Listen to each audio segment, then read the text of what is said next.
kapangyarihan sa gitna ng kalamidad. Isang din kami rin sir, pero six month in. Nung nag-offer yung Red Cross ng other na naman namin, so hindi yung opportunity na makasilis yung rescue namin. Pag-asa hatid sa mga nasalanta. Aside dito sa evacuation center nito, ay bibisitahin din po namin pati ng mga eskwelahan para po mapabilis ang paglilinis ng mga eskwelahan sa pamagitan po ng aming fire truck ng DWIC. Kumustahin natin ang mga kababayan nating dumaan sa pagsubok pagalitas sa salantain ng bagyong si Ondoy. Ito po si Paring Ray. Sari-saring kwento ng kabayanihan at pagbangon mula sa naging hamon na nagdaang kalamidad. Ibabahagi ngayong hapon. Ako naman ang inyong kasangga, JR Langit. Ang lahat ng iyan ngayong hapon sa ating Kasangga Mo Langit.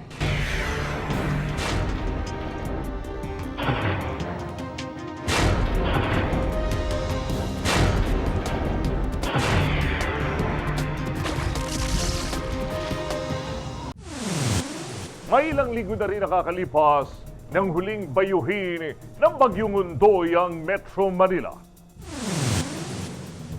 Bagamat lumabas na ng ating bansa, dama pa rin ng ating mga kababayan ang kanyang pananalasa.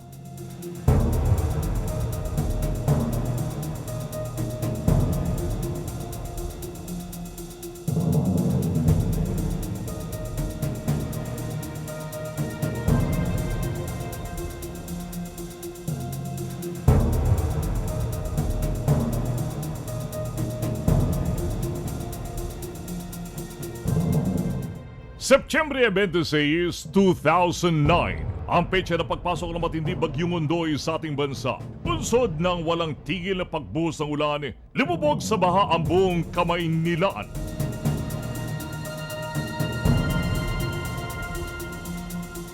Nabalot ang pangamba ang mga residente sa patuloy na pagtaas ng tubig sa mga lungsod tulad ng Marikina, Pasig, Cainta at Muntinlupa. Kung meron mang pinanghinaan ng loob, ay meron ding naging mga bayani. Tulad ni Mang Ernesto Francisco, residente ng Barangay Tanyong sa Marikina, sumagip ng batang nalulunod sa kasagsagan ng bagyo.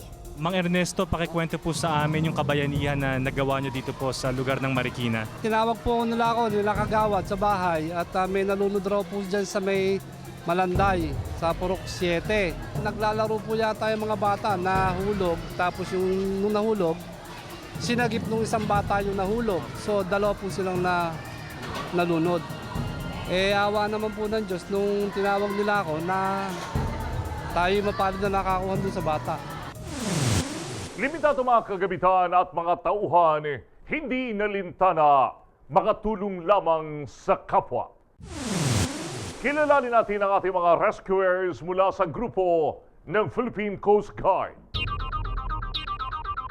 Kabilang sa kanila sina MC Katrina Ingal ng Special Medical Assistance Response, si Lieutenant Commander Marco Hines, ang Special Operations Group Commander, ang piloto ng Coast Guard na si Lieutenant Commander Tito Andan at si Lieutenant Commander Arman Balilo. Isang din kami rin sir, pero also six month in. Nung nag-offer yung Red Cross ng another na naman namin, so hindi yung opportunity na makasilis yung rescue namin. Dinibay ko na kita tatlo, then nag-comment na kami ng kita sa Red Cross. So na-maximize namin yung rescue. So, Yan, ano ang experience mo na may share dito sa atin, dito sa last na Ondoy rescue? And then may mga tama-tama pa ng mga maliit na bata. Makikita namin sir, talaga ang dami nilang mga sugat, lalo na sa paa. Like, yung iba sir, talaga ilang oras sa sila nabagad. Sa Coast Guard Medical Service sir, meron kaming laging nakaready ng mga emergency medical kits. Aminado ang Philippine Coast Guard na luma na ang kanilang mga kagamitan, kulang ang kanilang mga tauhan, kung kaya't hindi naging madali para sa kanila ang mabilisang pagre-respondi sa lahat ng nangangailangan. Maraming kakulangan pa sa maritime resources na kinakailangan ma-improve yung status o yung capability ng Philippine Coast Guard. Sa kasalukuyan, mahigit 5,000 lang ang Philippine Coast Guard sa buong Pilipinas. Pero kami 55 pesos, pero mga 20 lang po yung malaki. Ganun pa man, tunay namang hindi matatawaran ang kabayanihang kanilang ipinamala sa mga natulungang kababayan. Mula sa unang araw ng pagsagip hanggang sa pamimigay ng relief goods. Meron talaga po yung isang rescuer. So we'll be holding at the same time harness for safety purpose. And then, swapping nga rin during that time, since nagsubside yung bagyo, although trap sila dun sa hindi nila naiwan yung mga gamit nila. So most of them they're expecting for. Bagamat nasa panganib ng mga oras na iyon, hindi na inisip ng mga magigiting na miyembro ng Coast Guard ang kanilang pansariling kaligtasan. Ang mahalaga ay nagampanan nila ang kanilang tungkulin para sa mga kababayang umaasa.